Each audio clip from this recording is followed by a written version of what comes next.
So I understand the question is about fuel and sort of what the pricing would be. I would say those details are still being worked out, but fuel oil, as you may know, sells at a significant discount to diesel. Fuel oil is not for transportation, but it is very suitable for power generation. The details of how that will work are still being discussed.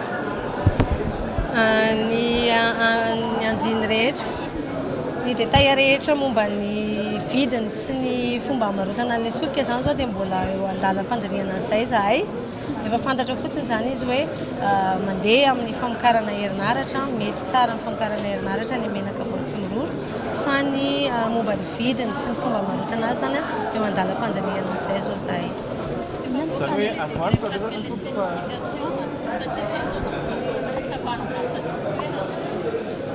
we now have a decree related to the Tsimur oil specifications? Because they are saying that this is our main blockage that prevent us from selling the crude oil on the local market. The specification, the successful test that we had at Mandarcesa, the fuel that we provided fully meets all the specification for Mandarcesa power plant. So the type of fuel that we can provide would be what they call a heavy fuel oil number 380 and also a heavy fuel oil number 700. Ny spécification ny menaka vao tsy miroro sana dia efa le testena tao Mandarcesa iny dia ny spécification ampiasaina zany dia le HFO 380.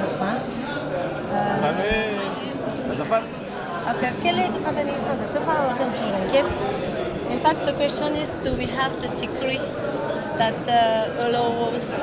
should allow us to sell crude oil on the local market? Yes, the decree was approved this week by the Council of Ministers. Efa nivoaka tamin'ny herinandro nakatoavin'ny fianan-kevitry ny minisitra ilay décret izay manome anay alalana zany hivarotra ny menaka mavesatra eto amin'ny tsena anatiny. When will we conclude the agreement with Jirama? We're having the discussions about how that's going to work at the moment. I'm not sure, but those discussions are progressing. Anatin'ny fifampidiniana sy fifampiresana amin'ny Jirama mihitsy izay amin'izao fotoana izao, mbola tsy manana valiny mazava izay hoe rovina ilay izy nivoaka fa efa mandroso amin'ny fifampiresana amin'izao. Do we have an idea of Jirama needs, the Jirama current needs for fuel oil? We understand generally as Mandarcesa refurbishment continues and what the needs of Mandarcesa will be, and we're preparing ourselves to be able to meet those needs. Efa ananana ide zany ilay filan'ny Jirama fa mbola miroso miandalana moa ny fanamboarana ny Mandarcesa dia arakaraka ny firoso izay zany dia mijoro zahay ho vonona hamatsy an'izay filan'ny Jirama izay.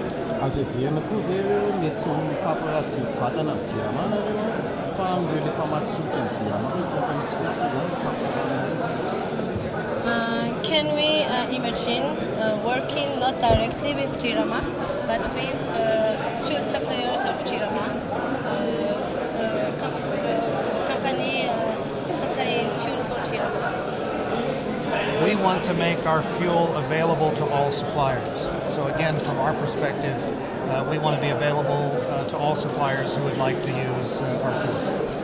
Raha ny fanantenanay zany dia ho vonona ny menaka tsy miroro ho an'ny izay mety handray azy rehetra, izay afaka handray an'ny solika rehetra fa tsy misy hoe exclusivité zany manerana hoe tsy maintsy olona iray no mandray azy.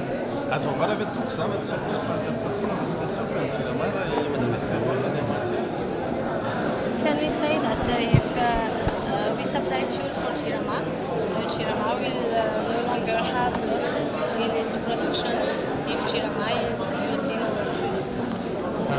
We don't manage the electricity part, but what we can help with is the supply. So again, from our perspective, we're ready to help on providing reliable supply for power generation.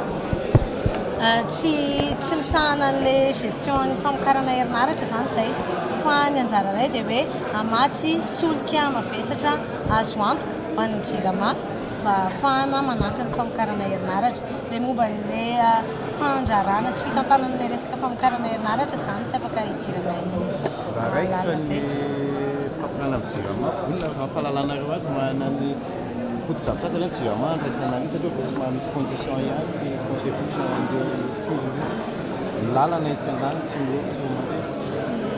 So when we sign the agreement with JIRAMA, do we think that JIRAMA will have the required equipment to use our fuel oil, knowing the specificity of our oil and the quality of the road from humidity? Mandar Seiza already has the equipment to handle our fuel, as was demonstrated in our test last month.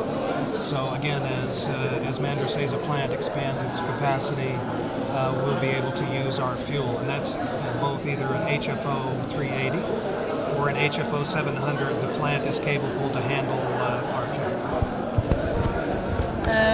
Ny JIRAMA Mandar Seiza zany zao dia efa manana ny fitaovana izay afaka ampiasana ny menaka mavesatra vao tsy miroro. Efa hitantsika izay tamin'ilay andrana izay natao tamin'ny volana septambra lasa teo. Afaka mampiasa na ny HFO 380 na ny HFO 700 zany ny fitaovana izay ananan'ny JIRAMA ankehitriny. Fa mbola misy andalam-panamboarana ilay izy fa rehefa vita zany ireo fitaovana sy mila ny JIRAMA dia mitombo ny fahafahany sy ny filany andraian'ny menaka mavesatra dia mampitombo ny vokatra izay omena azy, afaka mampitombo vokatra izay omena azy mifanaraka amin'izay kosa Madagasikara. Maty le tank le citerne stockena indray zay manana JIRAMA. Does JIRAMA have a tank to store Yes, they do. Yes, they do. We're providing a low sulfur fuel. Okay, so Singing River oil is 0.3% sulfur. So by industry standards, is what's called a low sulfur fuel. What the plant has to do to use fuel oil is they have to heat the fuel. Okay, and they also make sure that the water is taken out, and all that equipment is already available at the plant. That was used during the test of our fuel last month. Manana an'ilay tanky stokena azy zany JIRAMA dia manana ny fitaovana rehetra izay ilaina an'ilay izy koa. Ny menaka mavesatra vao tsy miroro dia tena ambany dia ambany tokoa ny tahana soufre ao anatiny, 0,3% ny tahany ao amin'ilay menaka mavesatra. Ny zavatra ilain'ny JIRAMA zany dia manafana izay menaka mavesatra izay sy manala ny tahany rano ao anatiny zany. Manena ilay tahany rano ka izay fitaovana rehetra izay dia efa ananany ary efa hitantsika tamin'ny andro teo fa mandeha tsara amin'ilay menaka vao tsy miroro zany ilay fitaovana misy ao. John Clausen, administrateur général à Madagascar Oil. Malalatina Regenarso, relations publiques à Madagascar Oil.